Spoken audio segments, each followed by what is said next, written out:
your whole fucking childhood. Oh, this is what he means. I remember one night I actually considered taking a bath. Because I was gonna call my wife. I was on the road and I was like, I don't wanna have a fight with her. I need to relax. What the fuck can I do? And I thought about it. It's like women take baths, right? They do. It's a very feminine thing. They have a bad week. I just wanna decompress. And they just have a soak. And then they're just fine. Next thing you know, they're drinking wine, they're calling friends. I'm so glad you're in my life. You know?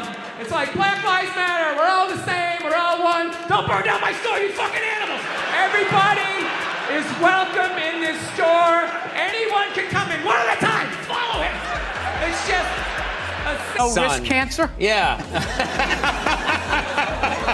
I've ever seen. Look, the guy was a sociopath on a bicycle. All right.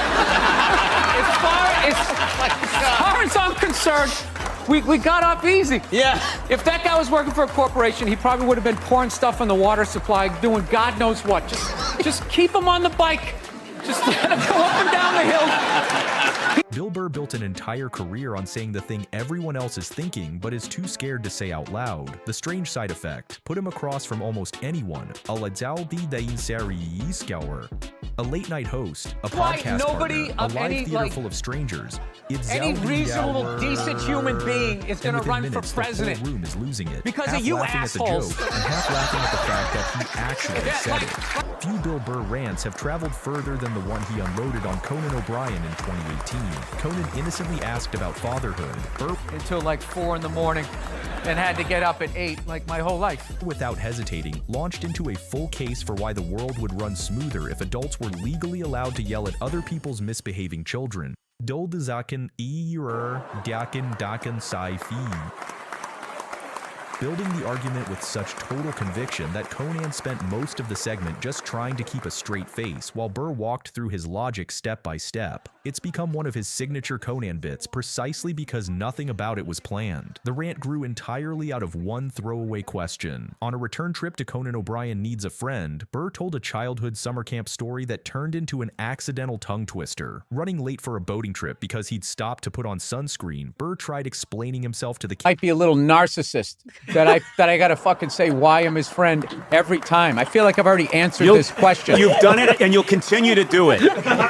I'm called a bottomless hole. There's no filling this. You can every time you're going to have to repeat. Gee, what is that like? The animal in the grocery store, just walking with this kid, like he had him like thrown over his shoulder like a beach towel, and he was trying to find where his wife was, and he just looked like such a moron.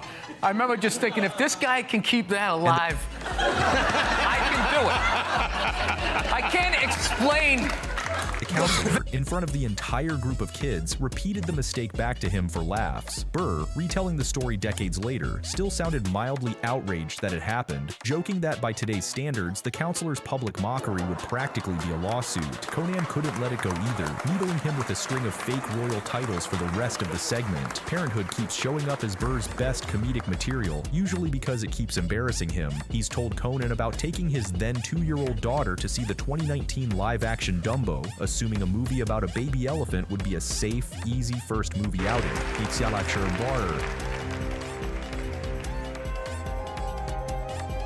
Only realizing partway through that it was a Tim Burton film, tonally darker than he'd bargained for. He and his daughter ended up walking out before it finished. Burr's real specialty on stage is taking something that should not be funny and making a room helpless with laughter anyway. In his special I'm Sorry You Feel That Way, he recounts a self-destructive stranger on a helicopter tour ruining the trip for a guide who'd just taken over the family business. A story so bleak that Burr has said the only way to survive telling it is to lean all the way into how wrong it is.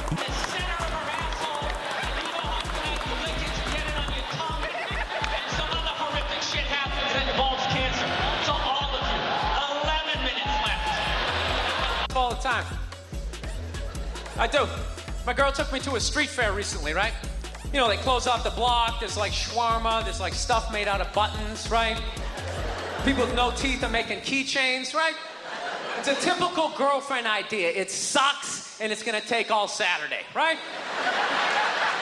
Burr's 2019 special paper Tiger, filmed at London's Royal Albert Hall, includes a bit where he describes watching a news segment about an interactive robot being interviewed on television, reenacting his own reaction in real time for the crowd. He then Be like, why is there an able-bodied person playing a quadriplegic? It's because it's called acting, you dumb fuck. On one visit, Burr got surprisingly candid about using mushrooms to help manage his temper, immediately undercutting the vulnerable moment by promising Conan he was still, in his own words, a shthed who will rip apart inconsiderate people, getting a genuine laugh out of Conan by refusing to let the sincere moment sit for more than a few seconds. Across dozens of Conan appearances and podcast crossovers, the running joke has become how much the loud, blue-collar Boston comic and the buttoned-up Harvard-educated host actually have in common. We're both gingers. Yes. We both grew up. Unsightly from the Massachusetts area. We're sort of with a spice in the stew. That's what the gingers are. We can't be next to each other. Like, we're only allowed LA County only allows us that. Good news makes Burr anxious, which is its own running bit. He's told Conan that getting upgraded to first class doesn't relax him the way it's supposed to. World shit now. The heydays of my twos. Instead, it triggers a whole new set of complaints, from resenting families with small children boarding ahead of him to feeling weirdly guilty about enjoying the extra leg room. He's framed it less as gratitude and more as evidence that his overall vibe, as he's put it, could use some work. Raised $500 million for cancer research. That's what that lie did. Yeah, that's right. And everybody had the bands on. Remember the bands? Sure. Right? Yeah. That blocked out the sun, right? You know, it wasn't to block out the sun. No risk cancer.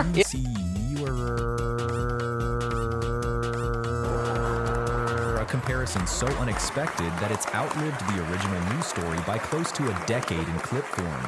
During the pandemic, Burr admitted to Conan he'd become oddly enthusiastic about vaccine science, a topic he acknowledged wasn't his usual comedic lane. He leaned into how strange it was to hear himself, of all people, geeking out over immunology, which Conan found funnier than if Burr had just stuck to a rant. Whether it's a 2-year-old at Dumbo, a camp counselor mishearing sunscreen, or an entire theater gasping over a Stephen Hawking joke, the pattern with Bill Burr never changes. Say the unfiltered thing, commit to it completely, and let everyone else catch up on the laugh a beat later.